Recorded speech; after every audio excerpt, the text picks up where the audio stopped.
Hello everyone, আসসালামু আলাইকুম। So প্রথমেই আমি আমার কোর্সের কারিকুলামটা যদি একবার আমি দেখি, তো এখানে 2 নম্বর স্লাইডে দেখতে পাচ্ছি কোর্স ওভারভিউ যেটা আছে সেটাতে দেখতে পাচ্ছি ব্র্যান্ডিং মাইসেলফ, অর্থাৎ ব্র্যান্ডিং ইয়োরসেলফ। সো আমার আজকের ভিডিওর টপিক হচ্ছে ব্র্যান্ডিং মাইসেলফ, মানে অর্থাৎ ইয়োরসেলফ, নিজেকে আপনি কিভাবে ব্র্যান্ডিং করতে পারবেন। আমি মনে করি অনলাইনে যারা কাজ করতে আসবেন, সেটা ব্লগিং হোক বা অ্যাফিলিয়েট হোক বা ফ্রিল্যান্সিং হোক, যেটাই হোক না কেন, শুরুতেই নিজেকে নিজের একটা ব্র্যান্ডিং নেম ক্রিয়েট করা উচিত বলে আমি মনে করি। তার কারণ হচ্ছে কি, আপনি যখন মার্কেট প্লেসে কাজ শুরু করবেন, তখন দেখা যাচ্ছে বিভিন্ন মার্কেট প্লেসে কিন্তু আপনাকে অ্যাকাউন্ট ক্রিয়েট করতে হবে। তো প্রত্যেকটা অ্যাকাউন্টেরই কিন্তু একটা করে ইউজার নেম পাবেন। সেই ইউজার নেমটা একদম সেম যদি আপনি করতে পারেন, অর্থাৎ আপনি প্রথমেই যদি সিলেক্ট করেন যে আমি এমন একটা ইউজার নেম সিলেক্ট করব আমার ফ্রিল্যান্সিং ক্যারিয়ারের জন্য, যেটা কারোর সাথে একদম ইউনিক হবে, এবং গুগলে যদি কেউ সার্চ করে সেটা দিয়ে, সো সার্চ রেজাল্টে দেখা যাবে 2, 3, 4 পেজ জুড়ে শুধু আপনাকেই দেখাবে গুগল। সো এটাই হচ্ছে আসলে ব্র্যান্ডিং। প্রত্যেকটা মানুষই কিন্তু নিজের নিজের যে ব্র্যান্ডিং ভ্যালু সেটা ক্রিয়েট করে নেওয়াটাই ভালো। তো সেটা কিরকম, আমি একটা এক্সাম্পল এখানে দিচ্ছি। আমি একটা ব্রাউজারে যদি দেখেন, আমরা ইনস্ট্রাক্টরিতে যেহেতু কাজ করতেছি, সো ইনস্ট্রাক্টরি দিয়ে যদি আমি এখানে ব্রাউজারে আমি যদি টাইপ করি, সো আমি ইনস্ট্রাক্টরি দিয়ে এখানে ব্রাউজ করার ফলে আমার কি কি রেজাল্ট শো করতেছে এখানে দেখতে পাচ্ছি কি, আমি কিন্তু জাস্ট এটা একটা নেম কিন্তু ইনস্ট্রাক্টরি, ঠিক আছে। আমি এটা এক্সাম্পল দিচ্ছি যে অ্যাকচুয়ালি ব্র্যান্ডিংটা কি। সো ইনস্ট্রাক্টর দিয়ে সার্চ দেওয়ার ফলে এখানে আমরা ইনস্ট্রাক্টর ওয়েবসাইট দেখতে পাচ্ছি। এটার যে এখানে যে ইমেজ আছে, লোকেশন, তারপর কন্টাক্ট আস পেজ, তারপর এই যে এদের ফেসবুক, মানে ফেসবুক যে পেজ, তারপর লিঙ্কডিনে যে অ্যাকাউন্ট আছে, তারপর রিফাত ভাইয়ার যে অ্যাকাউন্ট আছে লিঙ্কডিনে, সেটা পর্যন্ত শো করতেছে। তারপর ইউটিউব এটা দেখাচ্ছে। অর্থাৎ আমি যদি এখান থেকে যত শুরু, টুইটার দেখাচ্ছে, ইনস্টাগ্রাম দেখাচ্ছে, দেখেন এই পুরো ফার্স্ট রেজাল্ট এখানে যত যা কিছু সব কিছু ইনস্ট্রাক্টরই দেখাচ্ছে, মানে এখানে অন্য কেউ চান্সই পাবে না আসার। সো এটাই হচ্ছে ব্র্যান্ডিং। মানে আপনার নামের যদি আপনি ব্র্যান্ডিং করেন, আপনার নামটা যদি কেউ সার্চ দেয়, সেক্ষেত্রে শুধুমাত্র আপনাকেই সবাই খুঁজে পাবে। এটাই হচ্ছে ব্র্যান্ডিং ভ্যালু ক্রিয়েট করা। ওকে, সো কেন এটা আসলে প্রয়োজন আমি বলি। এটা এই জন্যই প্রয়োজন, আপনি যখন মার্কেট প্লেসে অ্যাকাউন্ট ক্রিয়েট করবেন, সো আপনার যদি সবগুলোর ইউজার নেম এক হয়, যেমন এছাড়াও আপনার যে সোশ্যাল মিডিয়া অ্যাকাউন্ট যেগুলো আপনি করবেন, কারণ এগুলো আসলে লাগবেই আপনার মার্কেটিংয়ের ক্ষেত্রে। যখন আপনি গিগ মার্কেটিং করতে যাবেন, নিজেকে মার্কেটিং করতে যাবেন, আপনি যদি ফ্রিল্যান্সিং নাও করেন, আপনি যদি নিজে বিজনেস রান করেন, সেই ক্ষেত্রেও কিন্তু দেখা যাচ্ছে অনেকগুলো সোশ্যাল মিডিয়াতে আপনার অ্যাকাউন্ট ক্রিয়েট করতে হবে। সো সবগুলোর যদি অ্যাকাউন্ট ইউজার নেমটা যদি সেম হয় এবং ইউআরএলটা যেটা হবে সেটা যদি সেম হয়, তখন দেখা যাবে কি আপনাকে ক্লায়েন্টের কাছে যেতে হবে না, ক্লায়েন্ট আপনার কাছে আসবে। আপনার নামটা দিয়ে যদি কেউ সার্চ করে, তাহলে দেখা যাবে যে আপনাকে সব জায়গাতে আপনার যে পরিচিতি, মানে গুগলের কাছে যে পরিচিতিটা আপনি দিবেন, সেটা মানে গুগলই সবাইকে খুঁজে দিবে। সো এটাই হচ্ছে ব্র্যান্ডিং। তো আমরা এটা কিভাবে করব সেটাই আসলে দেখব। তো ফার্স্ট অফ অল যেটা করতে হবে, নিজেকে ব্র্যান্ডিং করার প্রথম স্টেপ হচ্ছে আপনাকে একটা ইউনিক ইউজার নেম সিলেক্ট করা। একটা ইউনিক ইউজার নেম কিভাবে সিলেক্ট করবেন, সেটা সিলেক্ট করার জন্য দেখা যাবে, আমি মনে করি প্রত্যেকটা মানুষের নিজের নাম দিয়ে ব্র্যান্ডিং করাটাই বেটার।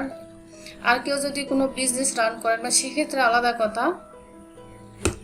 আর বিজনেস দিয়ে ব্র্যান্ডিং করতে গেলে হয় কি, আপনি তো একটার মধ্যে সীমাবদ্ধ থাকবে না। ধরেন আজকে আপনি হয়তো ওয়ার্ডপ্রেস এলিমেন্টর নিয়ে কাজ করছেন, পরে দেখা যাবে আপনি ব্লগিং করবেন। সো সেক্ষেত্রে নাম বা ইউনিক একটা, তো কিভাবে বুঝবেন যে আপনার নামটা ইউনিক কিনা? ইউনিক একটা নেম কিভাবে বাছাই করবেন? দেখেন, একটা নামের কিন্তু অনেকগুলো মানুষ থাকে। অর্থাৎ একটা সেম নামের যদি আমি মনে করি সাকিব আল হাসান, তো সাকিব আল হাসান নামের কিন্তু শুধুমাত্র যে আমাদের ক্রিকেটার আছে তা কিন্তু না, সাকিব আল হাসান নামে কিন্তু অনেক অনেক মানুষ আছে। তো আমি যদি গুগলে সাকিব আল হাসান দিয়ে সার্চ করি, তাহলে কিন্তু ক্রিকেটার যে সাকিব আল হাসান, ওকেই দেখাবে, কারণ সে সেলিব্রিটি। তো আমার ভিডিও যারা দেখছেন তাদের মধ্যে কেউ যদি সাকিব আল হাসান থেকে থাকেন তো নিজের নাম এই নাম দিয়ে ব্র্যান্ডিং করতে যাবেন না, এটা হচ্ছে একটা টিপস।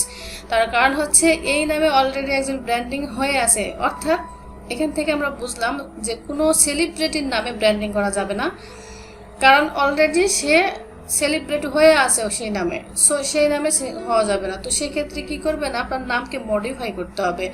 আপনি একটা যে কোনো ইউনিক একটা নাম দেবেন, ইউনিক একটা নাম মানে বেছে নিজেকেই বের করতে হবে নিজের নামের সাথে মিল রেখে।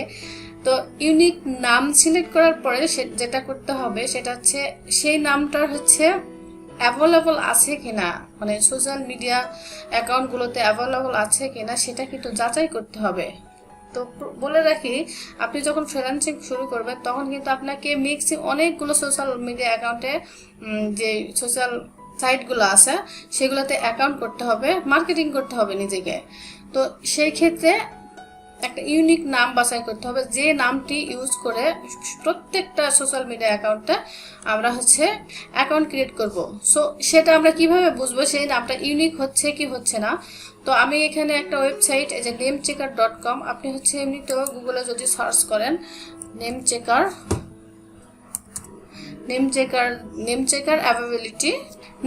অ্যাভেবিলিটি দিয়ে সার্চ করলে অটোমেটিক্যালি এই যে এই সাইটটা পাওয়া যাবে namechecker.com। তো এইখানে আমি চেক করে নিব আমার নামের যে ইউজার নেমগুলো আছে সেগুলো অ্যাভেলেবল আছে কিনা। এখানে দেখেন আমি হচ্ছে এখানে ওয়েবসাইট, যদি কেউ একটা ওয়েবসাইট রান করাতে চায়, তারপর ফেসবুকে সেটা অ্যাভেলেবল আছে কিনা, টুইটারে অ্যাভেলেবল আছে কিনা, এগুলো প্রত্যেকটা কিন্তু সোশ্যাল মিডিয়া, ঠিক আছে। আর এই যে .com যেগুলো দেখছি, .net, এগুলো হচ্ছে কাস্টম ডোমেন নেম।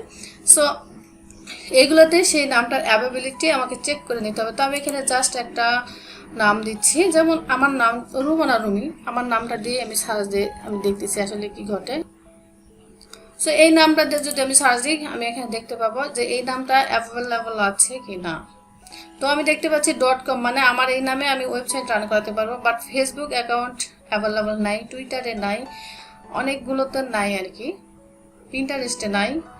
আমাকে মোটামুটি যে মানে অ্যাকাউন্টগুলো ক্রিয়েট করতে হবে, যেমন একটা প্রথমে বলে একটা সাইট যদি রান করাতে চাই তো .com, তারপর ফেসবুক লাগবে, টুইটার লাগবে, ইউটিউব লাগবে, তারপর হচ্ছে এই পিন্টারেস্ট, মোটামুটি যেগুলা পপুলার, তারপর ইনস্টাগ্রাম। তো আমি এখানে দেখতে পাচ্ছি আমার নামের অ্যাভেলেবিলিটি সেটা নাই, আনঅ্যাভেলেবল লেখা আছে। তো সেই ক্ষেত্রে আমাকে কিন্তু এই নাম চুজ করাটা ঠিক হবে না, কারণ আমি দেখতে পাচ্ছি এখানে ফেসবুকে অ্যাভেলেবল নাই। সো এমন একটা নাম আমাকে বেছে বের করতে হবে যেটা হচ্ছে সবগুলোতে অ্যাভেলেবল আছে, বিশেষ করে website, Facebook, Twitter, LinkedIn, YouTube এইগুলাতে। সো যেহেতু এখানে আমার এই নামটা দেয় না, আমি হচ্ছে অন্য যে কোনো একটা নাম দিই, যেমন হচ্ছে ফিমেল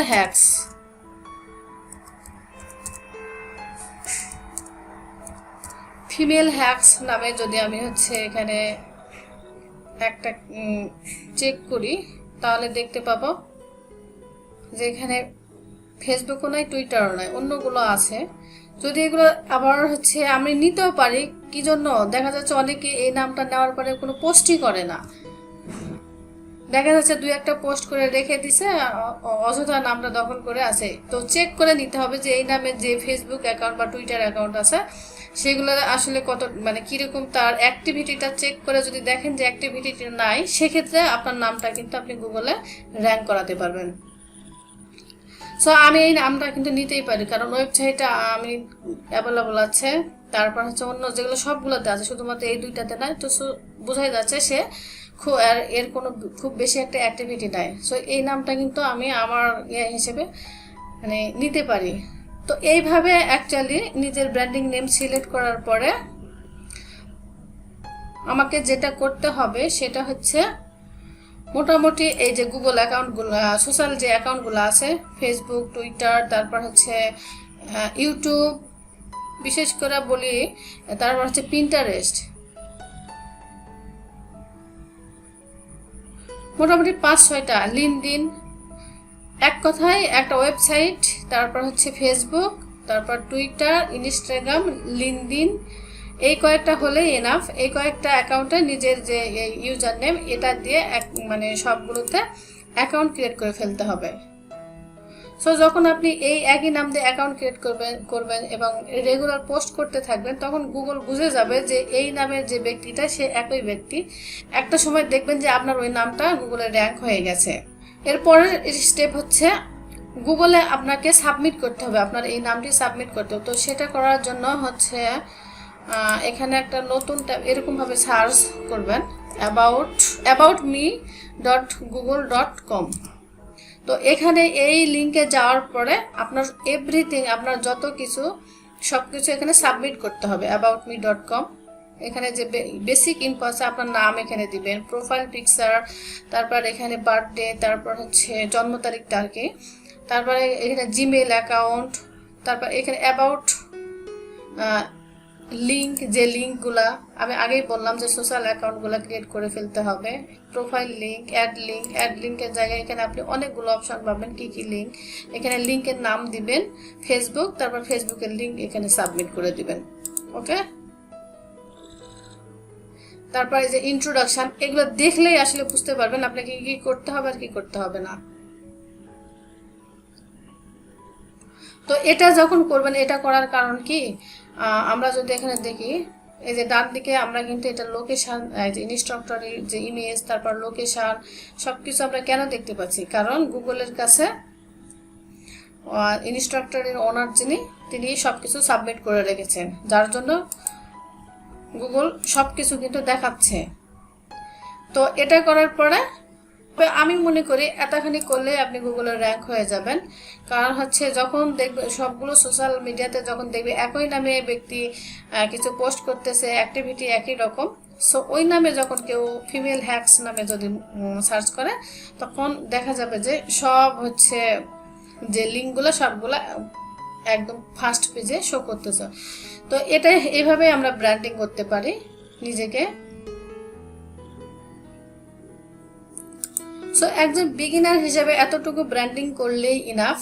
তারপরেও কেউ যদি মনে করে আমি নিজেকে আরও জোরালোভাবে ব্র্যান্ডিং করতে চাই হচ্ছে গুগলে, সেক্ষেত্রে আপনাকে আরও একটা স্টেপ কমপ্লিট করতে হবে। সেটা কীরকম, এই যে এখানে google.com তারপর বিজনেস, এই অ্যাকাউন্টে যাওয়ার পরে আপনার সব কিছু এখানে সাবমিট করে দিতে হবে। তাহলে এই যে ইনস্ট্রাক্টরের এই যে লোকেশন, তারপর ওয়েবসাইট ডিরেকশনশিপ, তারপর একদম অফিসের অ্যাড্রেস, মোবাইল নাম্বার সব কিছু যেমন শো করতেছে না, সব কিছু তখন শো করবে গুগল মাই বিজনেসে। এখানে একটা হচ্ছে সাইন ইন করে অ্যাকাউন্ট করে নিতে হবে। তো আমি মনে করি যারা হচ্ছে শুরুতে স্টার্টিং করছে, এত গভীরে যাওয়ার আসলে প্রয়োজন নাই, শুধুমাত্র কিছু স্টেপ ফলো করলেই হয়। সেগুলো হচ্ছে আপনি হচ্ছে একটা নাম হচ্ছে চুজ করবেন, ভেরি সিম্পল একটা ব্যাপার, একটা ইউনিক একটা নাম সিলেক্ট করবেন এবং সেটা এখানে চেক করে নেবেন namechecker.com-এ। চেক করে নেওয়ার পর যখন দেখবেন সবগুলো অ্যাভেলেবল আছে, তো সেই নাম দিয়েই আপনি হচ্ছে সবগুলা সোশ্যাল যে সাইটগুলো আছে সেগুলোতে অ্যাকাউন্ট করে ফেলবেন। সো ভেরি সিম্পল আসলে ব্র্যান্ডিং করা নিজের নামের। তো এটাই ছিল আজকে ভিডিওর মূল টপিক। আশা করি সবাই বুঝতে পারছেন। তবে মার্কেট প্লেসে কাজ করার জন্য আপনার নামের যে ব্র্যান্ডিং করতে হবে এমন কোনো বাধ্যবাধকতা নেই, কারণ আমার কাছে মনে হয়েছে যে এটা করা আসলে বেটার। তবে কেউ চাইলে না করলেও কোনো অসুবিধা নেই, মানে অনলাইনে কাজ করার ক্ষেত্রে যদি মনে করেন এটা করব না, নো প্রবলেম, মানে এটা কোনো বাধ্যবাধকতা নেই। তবে এটার যে বেনিফিটগুলো আছে সেই জন্য আসলে আমি ভিডিওটা অ্যাড করেছি। নিজের পার্সোনাল ব্র্যান্ডিং করলে আমরা কি কি সুবিধা পেতে পারি তার একটা লিস্ট আগে বলি, যদি মনে হয় করবেন, না হলে কোনো অসুবিধা নাই, এটা সবার নিজস্ব ব্যাপার। অন্যের কাছে নিজের একটা বিশ্বাস অর্জন করা, আপনি যখন অনলাইনে দেখা যাবে যে সবগুলোতে অ্যাকাউন্টে একই রকম নাম, মানে তখন কিন্তু একটা বিশ্বাস পাবে মানুষ যে হ্যাঁ একই ব্যক্তি অনলাইনে সে সঠিকভাবে সার্ভিসটা দিচ্ছে। আর এর মাধ্যমে নিজের একটা যে ভ্যালু ক্রিয়েট হয় সেটা কিন্তু অনেক অনেক গুরুত্বপূর্ণ। আপনার যদি কোনো প্রোডাক্ট থাকে, দেখা যাচ্ছে আপনার ব্র্যান্ডিং হয়েছে, আপনি যদি পরবর্তীতে প্রোডাক্ট নিয়ে কোনো কাজ করেন, সেক্ষেত্রে কিন্তু প্রোডাক্ট কিন্তু খুব সহজেই কিন্তু প্রসার পাবে। অনলাইনে নিজেকে তুলে ধরা এবং নিজের একটা প্রভাব বিস্তার করতে পারবেন, অনেক অনেক বেশি মানুষের সাথে কানেক্ট হতে পারবেন, প্রফেশনাল যে নেটওয়ার্ক সেটা অনেক মানে বৃদ্ধি পাবে এবং নিজের কাজ এবং কেরিয়ারটা অনেক অনেক অংশে নিরাপদ হবে। তো আমি আসলে ডিটেল বলার চেষ্টা করেছি ব্র্যান্ডিং সম্পর্কে। এখন আপনি এটা আপনার সিদ্ধান্ত, আপনি ব্র্যান্ডিং নিজেকে করবেন কিনা। সো আজকের ভিডিও এ পর্যন্তই। ধন্যবাদ সবাইকে।